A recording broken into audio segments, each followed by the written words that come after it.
নমস্কার। আমি গণেশ সাধিকা রাজশ্রী আবার চলে এসেছি আপনাদের সামনে আজকের এপিসোড নিয়ে। চলুন শুরু করা যাক আজকের এপিসোড।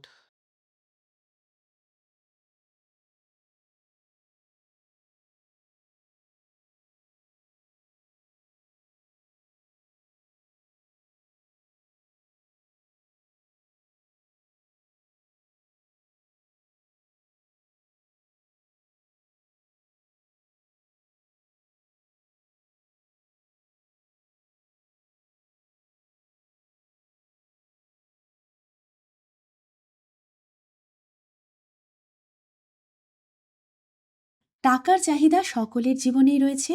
যে ব্যক্তি বিলাসবহুল জীবন কাটান তিনিও যেমন সম্পত্তি বৃদ্ধির স্বপ্ন দেখেন, তেমনি দিন আনা দিন খাওয়া মানুষটিও চান তার অবস্থার উন্নতি ঘটুক। এই সব স্বপ্নের নেপথ্যেই রয়েছে কিন্তু টাকা। টাকা থাকলেই এই সকল আকাঙ্ক্ষা পূরণ করা সম্ভব। 2025 শেষ হতে বাকি আর মাত্র কয়েকদিন। আর কিছুদিন পর থেকেই বিশ্ববাসী বর্ষশেষের আনন্দে মেতে উঠবেন। তবে মনের কোণে নতুন বছরে কেমন কাটবে সেই চিন্তা ঘুরে ফিরে উঁকি মারা শুরু করেছে। সকলেই চান নতুন বছরটা যেন আনন্দে কাটে। বিশেষ করে টাকা পয়সার দিক থেকে বছরটি যেন ভালো থাকে, সেই কামনা সকলেই করেন। অনেক সময় প্রচুর পরিশ্রমের পরেও মনের মতো অর্থ উপার্জন হয় না। তখন কাজ করা ইচ্ছাশক্তি চলে যাওয়াই স্বাভাবিক। শাস্ত্র জানাচ্ছে 2026-এ প্রথম দিন থেকে যদি রাশি অনুযায়ী বিশেষ টোটকা পালন করা যায়, তাহলে নতুন বছরে আর অর্থ কষ্টে দিন কাটাতে হবে না। প্রতিদিন সকালে ঘুম থেকে উঠে সবার আগে সূর্যের আলোয় কিছুক্ষণ দাঁড়ান। সূর্যের মুখ দর্শন করুন। তারপর স্নান সেরে সূর্য প্রণাম করুন। এরই সঙ্গে প্রতি সপ্তাহের রবিবার লক্ষ্মীনারায়ণকে গুড়ের পায়েস অর্পণ করুন। প্রতি সপ্তাহে সম্ভব না হলেও প্রতি মাসে অন্তত যে কোনো একটি রবিবার এই কাজটি করুন। অর্থকে নিজের দিকে আকৃষ্ট করতে বৃষরাশির জাতক জাতিকারা প্রতিদিন যে কোনো সময় শিবের দর্শন করুন।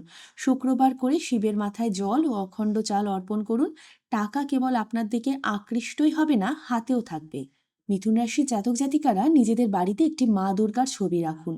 প্রতিদিন সকালে ঘুম থেকে উঠে দেবীর মুখ দেখে দিনটা শুরু করুন। প্রতি সপ্তাহের বুধবার গণেশকে একটি করে লাল জবা ফুল অর্পণ করুন। জীবনে টাকা সম্পর্কিত কোনো সমস্যা আর থাকবে না। নিষ্ঠা ভরে কৃষ্ণের উপাসনা করলে কর্কটের ব্যক্তিরা অর্থকষ্ট থেকে মুক্তি পাবেন। শ্রীকৃষ্ণকে তুলসী পাতার সহযোগে পুজো করুন।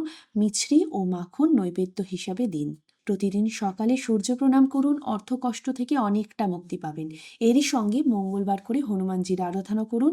তার পায়ে লাল জবা ফুল ছুঁয়ে নিজের পার্সে রেখে দিন। অর্থ সংকট থেকে মুক্তি পেতে কন্যা রাশির জাতক জাতিকারা বুধবার করে গণেশের আরাধনা করুন। গণপতিকে অখণ্ড চাল নিবেদন করুন। প্রতিদিন সকালে ঘুম থেকে উঠে গণেশের দর্শন করুন। 2026-এ যে কোনো অর্থ সংক্রান্ত কাজ বা শুভ কাজে যাওয়ার আগে তুলা রাশির ব্যক্তিরা দই ও চিনি মুখে দিয়ে বেরোন। এরই সঙ্গে প্রতিদিন স্নানের পর লক্ষ্মী মন্ত্র পাঠ করুন। চোখে পড়ার মতো আর্থিক উন্নতি হবে। আর্থিক দিক দিয়ে সমৃদ্ধি লাভের জন্য বৃশ্চিক রাশির জাতক জাতিকারা প্রতি মঙ্গলবার করে বজরংবলীকে কমলা সিঁদুর ও কমলা রঙের বোঁদে নিবেদন করুন। এরই সঙ্গে অনাথ শিশুদের আপনার সাধ্যমতো লাল রঙের কোনো জিনিস দান করুন। প্রতি সপ্তাহে দান কার্য করা সম্ভব না হলেও মাসে যে কোনো একটি মঙ্গলবার অবশ্যই করুন। খুব ভালো ফল পাবেন। ধনুরাশির জাতক জাতিকারা প্রতি রাতে ঘুমানোর আগে মুখে একটু কেশর দিয়ে ঘুমোতে যান। এছাড়াও প্রতি বৃহস্পতিবার শ্রী বিষ্ণুকে মিছরি ও কেশর নৈবেদ্য দিন। আর্থিক দিক দিয়ে সচ্ছলতা লাভ করবেন। অর্থ আকৃষ্ট করতে মকর রাশির জাতক জাতিকাদের প্রতি শনিবার করে নিরামিষ আহার গ্রহণ করতে হবে। এছাড়াও শনিদেবের উপাসনা করুন। যে কোনো জরুরি কাজে যাওয়ার সময় নীল রঙের জামা পরে যান বা সঙ্গে একটি নীল রঙের রুমাল রাখুন।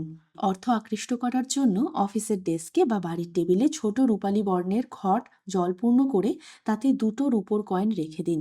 এছাড়া সোমবার করে উপবাস রাখুন ও মহাদেবের উপাসনা করুন।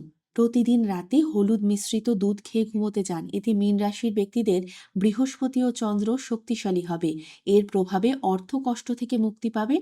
এছাড়া শুক্রবার করে লক্ষ্মী দেবীর উপাসনা অবশ্যই করুন। কেমন লাগলো আজকের অনুষ্ঠান? যদি ভালো লেগে থাকে আমার ইউটিউব চ্যানেল গণেশ সাধিকা রাজশ্রীকে লাইক, শেয়ার এবং সাবস্ক্রাইব করতে ভুলবেন না। বেল আইকনটি প্রেস করে রাখলে নিত্য নতুন অনুষ্ঠানের নোটিফিকেশন সবার আগে পেতে পারেন। ভালো থাকুন, সবাইকে ভালো রাখুন।